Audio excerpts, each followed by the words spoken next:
رب العالمین والصلاة والسلام على سید الانبیاء والمرسلین اما بعد فاعوذ باللہ من الشیطان الرجیم بسم اللہ الرحمن الرحیم قال اللہ تبارک وتعالی فی کلامہ المجید انا انزلناہ فی لیلۃ القدر وما ادراک ما لیلۃ القدر لیلۃ القدر خیر من الف شہر تنزل الملائکۃ والروح فیہا بإذن ربہم من کل امر سلام ہی حتی مطلع الفجر صدق اللہ العظیم وصدق رسولہ النبی الکریم الامین ان اللہ وملائکتہ یصلون علی النبی یا ایہا الذین آمنوا صلوا علیہ وسلموا تسلیما درود و سلام الصلاة والسلام علیک یا رسول اللہ وعلی آلک واصحابک یا حبیب اللہ الصلاة والسلام علیک یا نبی اللہ وعلی آلک واصحابک یا رحمتا للعالمین یہی ہے آرزو تعلیم قرآن عام ہو جائے یہی ہے آرزو تعلیم قرآن عام ہو جائے ہر ایک پرچم سے اونچا پرچم اسلام ہو جائے ہر ایک پرچم سے اونچا پرچم اسلام ہو جائے معزز و محترم سامعین کرام 27ویں شب رمضان اللہ تعالیٰ کے کرم سے ہم سب اس کے گھر میں حاضر ہیں اللہ ہم سب کی حاضری قبول فرمائے آج کی رات کو جیسا کہ ہم 27ویں شب رمضان بھی کہتے ہیں شب قدر بھی کہا جاتا ہے اسی کے ساتھ ساتھ اس رات کی ایک خصوصیت یہ بھی ہے کہ اسے نزول قرآن کی رات بھی کہا جاتا ہے نزول قرآن کی رات انا انزلناہ فی لیلۃ القدر اللہ رب العالمین ارشاد فرماتا ہے بے شک ہم نے اس قرآن کو لیلۃ القدر میں اتارا قرآن نازل ہوا اس رات کو لوح محفوظ سے آسمان دنیا پر پہلے آسمان پر جو قرآن نازل ہوا تو وہ اس رات میں نازل ہوا اس لیے اس رات کو کہا جاتا ہے کہ یہ رات نزول قرآن کی رات ہے اسی مناسبت سے مختصر سے وقت میں چند منٹ آپ سے فضائل قرآن کے حوالے سے گفتگو کرنا چاہتا ہوں اس سے قبل یہ عرض کر دوں قرآن اللہ تبارک و تعالیٰ کی وہ لا ریب و لا عیب کتاب ہے جو اللہ تبارک و تعالیٰ نے اپنے سب سے آخری نبی اور رسول پر نازل فرمائی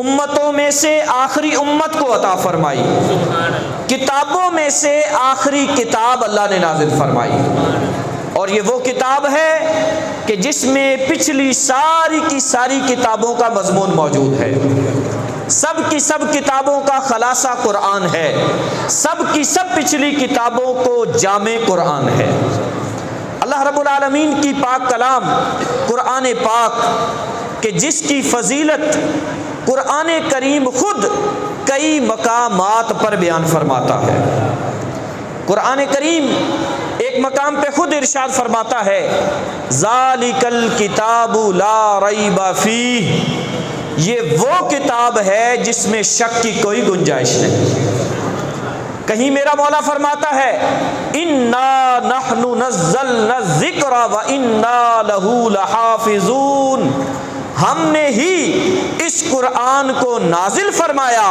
اور ہم ہی اس کی حفاظت فرمانے والے ہیں۔ اس آیت کریمہ کا کچھ خلاصہ اور پس منظر یوں ہے، اس سے پہلے نازل ہونے والی کتابیں آج اصلی حالت میں دنیا میں موجود نہیں، ان میں تبدیلی ہو چکی، تحریف ہو چکی۔ نہ تورات اصلی موجود ہے، نہ انجیل اصلی موجود ہے، نہ زبور اصلی موجود ہے۔ جس کا جو جی آیا اس نے اس میں تبدیلی کر دی، لیکن یہ واحد کلام ہے اللہ کا، مسلمانوں کی کتاب قرآن پاک، جو ہمارے نبی آخر الزماں پہ نازل ہوئی۔ اللہ نے اسے نازل بھی فرمایا اور رب نے اس کی حفاظت بھی اپنے ذمہ لی ہوئی ہے کہ سینکڑوں سال گزر گئے اس کتاب کو نازل ہوئے، تبدیلیاں کرنے والوں نے لاکھ جتن لگا لیے، کوششیں کر لیں، لیکن وہ کسی حد تک اس کی زیر کو زبر نہیں کر سکے، زبر کو پیش نہیں کر سکے، ارے نقطہ بھی نہیں بدل سکے، کیونکہ اس کی حفاظت خود میرا رب العالمین فرماتا ہے۔ قرآن کریم سے ہم سب کو اپنا رشتہ جوڑنا ہوگا۔ جی ہاں، آج اس عالم میں، اس معاشرے میں، اس دنیا میں جو ہم بے راہ روی کا شکار ہیں، ہمیں غم ہیں، پریشانیاں ہیں، گھروں میں جو بیماریوں اور آسیب نے ڈیرے ڈالے ہوئے ہیں، اس کی واحد وجہ یہی ہے کہ ہم نے قرآن کو پس پشت ڈال دیا۔ درس قرآن گر ہم نے نہ بھلایا ہوتا، درس قرآن گر ہم نے نہ بھلایا ہوتا، یہ زمانہ نہ زمانے نے دکھایا ہوتا۔ آج جو ہمارے معاملات ہیں اس کی واحد وجہ یہ ہے، توجہ سے میری طرف رکھیے گا، ہر بندہ سوشل میڈیا پر مصروف ہے۔ جی ہاں، لمبے لمبے آرٹیکل پڑھ لیتا ہے، لمبی لمبی ویڈیوز سن لیتا ہے، آڈیو سن لیتا ہے، ویڈیو دیکھ لیتا ہے، اور کسی بندے کے پاس بھی آج، الا ماشاءاللہ تھوڑے ہوں گے، کسی بندے کے پاس بھی آج قرآن کا ایک صفحہ پڑھنے کا بھی وقت نہیں ہے، ایک رکوع پڑھنے کا بھی وقت نہیں ہے۔ قرآن کریم کیا اس لیے ہمارے لیے نازل ہوا تھا کہ ہم گھروں میں کئی نسخے لے کر رکھ دیں، لحاف میں اسے بند کریں اور غلاف میں بند کرنے کے بعد اوپر الماری میں رکھ دیں، اسے جھاڑے بھی نہ کہ غلاف پر بھی مٹی چڑھ جائے۔ گھر میں جب کوئی مرنے کے قریب ہو تو اس قرآن کو اٹھایا، سورہ یاسین شریف پڑھی، تیجے تک پھر ایک بار پڑھ لیا، 40واں ہوا پھر پڑھ لیا، سالانہ ہوا پھر پڑھ لیا، پھر وہی رکھ دیا۔ کیا قرآن اس لیے نازل ہوا تھا؟ ارے نہیں، یہ تو وہ کتاب ہدایت ہے کہ جس کو ہاتھ لگاؤ گے تو اللہ پھر بھی تمہیں برکت عطا فرمائے گا، جس کو دیکھو گے رب پھر بھی رحمت عطا فرمائے گا، جس کو پڑھو گے اللہ پھر بھی برکت عطا فرمائے گا، پڑھ کر بیمار پر دم کرو گے رب شفا عطا فرمائے گا۔ وہ کتاب رحمت جس کو چھونا عبادت، جس کو دیکھنا عبادت، جس کو پڑھنا عبادت، جس کو سمجھنا عبادت، جس کو سمجھ کر عمل کرنا عبادت، ہم نے اسے پس پشت ڈال دیا۔ قرآن کریم کے فضائل و برکات کیا ہیں؟ میرے آقا تو ارشاد فرماتے ہیں، قرآن کی فضیلت اس قدر ہے کہ تم میں سے قابل رشک بندے دو ہیں۔ رشک کسے کہتے ہیں؟ کسی نعمت والے کو دیکھ کر دل میں یہ تمنا ہونا، کاش میں بھی ایسا ہوتا، کاش میں بھی ایسا ہوتا۔ تو فرمایا دو طرح کے بندوں پہ رشک کرو، حسد نہیں، رشک، دو طرح کے بندوں پر۔ نمبر ایک، وہ بندہ جسے اللہ نے قرآن کا علم عطا فرمایا، وہ خود بھی پڑھتا ہے، سیکھتا ہے، دوسروں کو بھی سکھاتا ہے، میرے آقا فرماتے ہیں اسے دیکھ کر رشک کیا کرو، اسے دیکھ کر رشک کیا کرو، کاش میرے پاس بھی اتنا قرآن کا علم ہوتا، میں بھی دوسروں کو سکھاتا۔ نمبر دو، دوسرا بندہ قابل رشک وہ ہے جسے اللہ نے مال دیا اور وہ اس مال پر سانپ بن کر نہیں بیٹھا، بلکہ اس مال کو رب کی ہی راہ میں خیرات کرتا ہے، خرچ کرتا ہے۔ فرمایا اسے بھی جب دیکھو تو دیکھ کر رشک کیا کرو، کہا کرو مولا تو مجھے بھی عطا فرما، میں بھی تیری راہ میں خیرات کروں گا۔ اور اچھی نیت پر بھی ثواب ملتا ہے۔ جی ہاں، اچھی نیت پر بھی ثواب ملتا ہے۔ سنیے گا، کہتے ہیں کہ قحط کا زمانہ تھا، ایک شخص کہیں سے گزر رہا تھا، اس نے دیکھا کہ ریت کے بڑے بڑے ٹیلے نظر آئے اسے. ان ٹیلوں کو دیکھ کر اس کے دل میں یہ تمنا پیدا ہوئی، کہنے لگا کاش میرے پاس اتنا آٹا یا گندم ہوتی جیسے یہ ریت کے ٹیلے ہیں، میں سارا اللہ کی مخلوق میں تقسیم کر دیتا. غریب بندہ تھا، کر سکتا نہیں تھا، لیکن نیت اچھی تھی. مرنے کے بعد اس نے اپنے نامہ اعمال کو جب دیکھا تو نامہ اعمال میں ان ٹیلوں کے برابر آٹا خیرات کرنے کا ثواب بھی لکھا ہوا تھا. عرض کرتا ہے مولا یہ عمل تو میں نے کیا ہی نہیں، یہ ثواب مجھے کیسے مل گیا؟ فرمایا تم نے نیت کی تھی، جب بندہ اچھی نیت کرتا ہے ہم پھر بھی اجر عطا فرما دیتے. نعرہ تکبیر، نعرہ رسالت، نعرہ رسالت، علماء حق اہل سنت، علماء حق اہل سنت. کیا فضائل ہیں قرآن کے. نبی رحمت صلی اللہ علیہ وسلم فرماتے ہیں اللہ کا قرب پانے کا بہترین ذریعہ تلاوت قرآن ہے. ایک مقام پہ ارشاد فرمایا میری امت کا سب سے بہترین عمل یہ ہے، زیادہ فضیلت والا عمل یہ ہے کہ میری امت تلاوت قرآن کرے. ایک صحابی رسول ہیں رضی اللہ تعالی عنہ، وہ بارگاہ مصطفیٰ میں حاضر ہوئے، بڑے خوش الحان تھے، قرآن بڑا سونا پڑھتے تھے. عرض کی آقا جب کبھی میں رات میں اکیلا قرآن پڑھتا ہوں نا تو مجھے یوں محسوس ہوتا ہے جیسے مجھ پر کسی نے سایہ کیا ہوا ہے. آقا یہ سایہ کس شے کا ہوتا ہے؟ فرمایا تیرا قرآن سننے کے لیے اللہ کے فرشتے آ جاتے ہیں، اللہ کے فرشتے آ جاتے ہیں. ایک یہ ہم ہیں کہ ہمارے پاس تھوڑا وقت ہی نہیں کہ ہم کچھ نہ کچھ تلاوت قرآن ہی کر لیں. قرآن کریم کو پڑھنا الگ سے ثواب ہے، سمجھنا الگ سے ثواب ہے، اور ہاتھ لگانا بھی ثواب ہے، حتیٰ کہ نگاہوں سے دیکھنا بھی ثواب ہے. قرآن تو وہ کامل شفا والی کتاب ہے کہ ہم پیارے آقا صلی اللہ علیہ وآلہ وسلم کے خود کے عمل کو دیکھیں. نبی پاک علیہ السلام کے شہزادے حسنین کریمین جب بیمار ہو جاتے نا تو میرے سونے نبی آخری 2 صورتیں معوذتین، سورہ الفلق اور سورہ الناس پڑھ کے شہزادوں کو دم کرتے، اللہ شفا عطا فرما دے. دم والا معاملہ ابھی بھی کچھ ہے، لیکن جوں ہم ترقی کی طرف چلتے چلے جا رہے ہیں دم والا سلسلہ ہی ختم ہوتا جا رہا ہے. ویسے ہی اب لوگوں کے ذہنوں میں انتشار آ گیا ہے، او یار اس سے کیا ہوتا ہے، اس سے کچھ نہیں ہوتا ہے. لیکن میں کہا کرتا ہوں الفاظ میں اثر ہے کہ نہیں؟ بولیے الفاظ میں اثر ہے نا. تو یہ تو میرا کلام ہو تو اس میں اثر ہے. میں اگر چند جملے بولوں تو آپ سمجھیں کہ بعض اوقات وہ بات دل میں اتر جاتی ہے، عمل کرنے کو دل کرتا ہے، ادھر بیٹھے بیٹھے ہی طبیعت کرتی ہے کہ یار آج سے کے بعد نا میں یہ عمل ضرور کروں گا. اور جب بندے کے کلام میں اثر ہے تو جو خالق کا کلام تمہیں سنایا جائے تو کیا اس میں اثر نہیں ہوگا؟ خالق کے کلام میں اثر نہیں ہوگا؟ اثر ہے. صحابہ کرام کئی سفر پہ جا رہے تھے، رستے میں ایک بستی سے گزرے، کچھ لوگ آئے، انہوں نے آ کر عرض کیا جی ہمارے سردار کو سانپ نے ڈس لیا ہے، تم میں سے کوئی ہے جو دم کر دے؟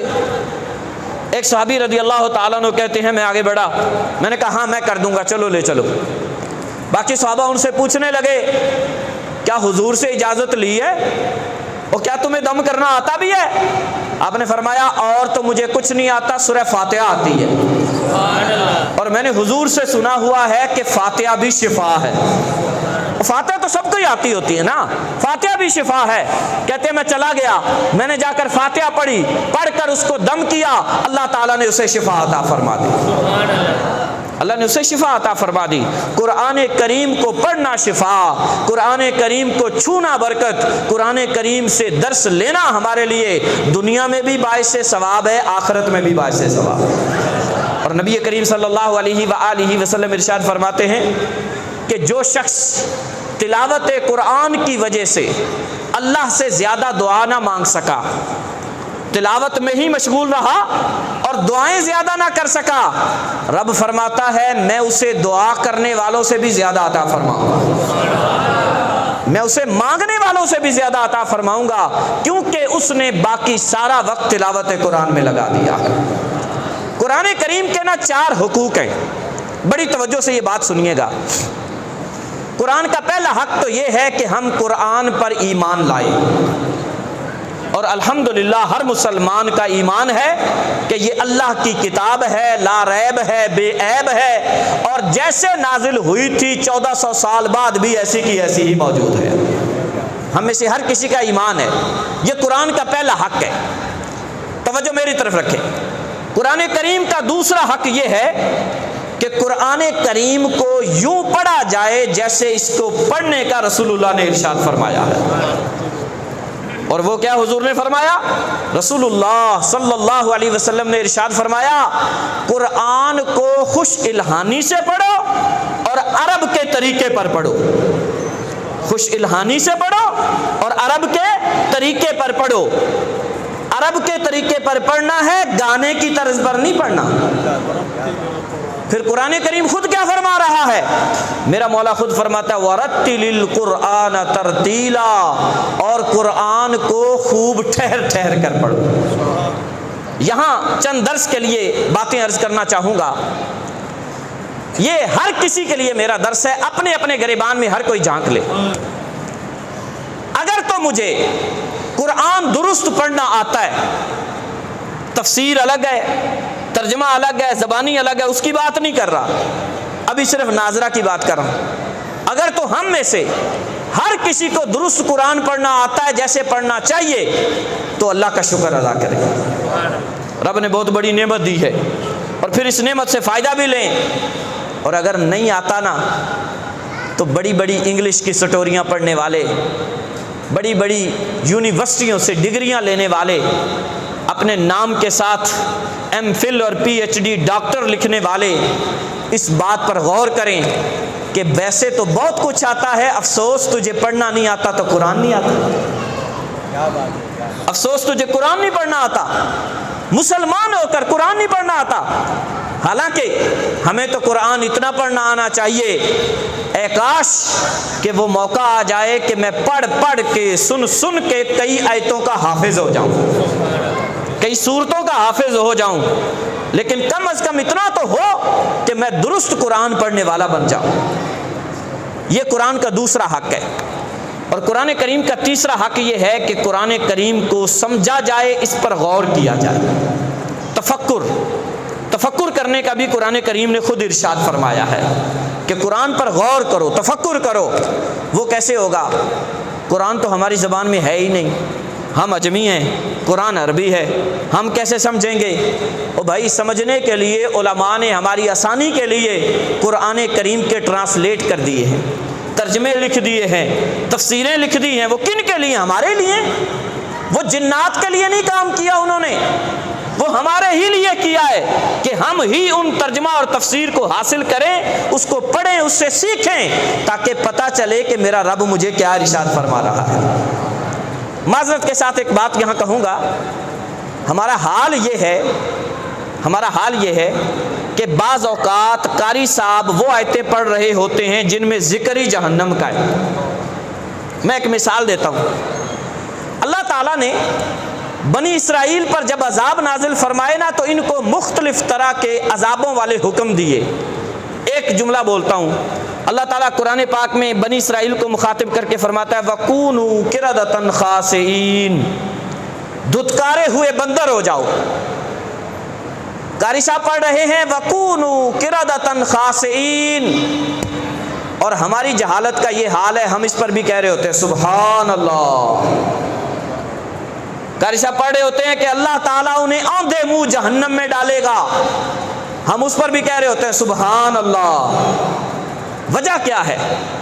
میں دکھ سے جملے بول رہا ہوں، دکھ سے۔ وجہ کیا ہے؟ وجہ یہی ہے کہ دنیا کی ساری چیزیں سیکھ لی ہیں، نہیں سیکھا تو قرآن نہیں سیکھا۔ قرآن نہیں سیکھا ہم نے، اس کو نہیں سیکھیں گے تو مسلمانی کیسی ہے ہماری؟ لہٰذا آج کے اس اجتماع میں جو ہم لیلۃ القدر کی رات میں یہاں حاضر ہیں، اس اجتماع میں حاضر ہیں، میری آپ سے درخواست ہے کہ کوشش کریں۔ اور اب تو بڑا آسان ہے، بڑا آسان ہے۔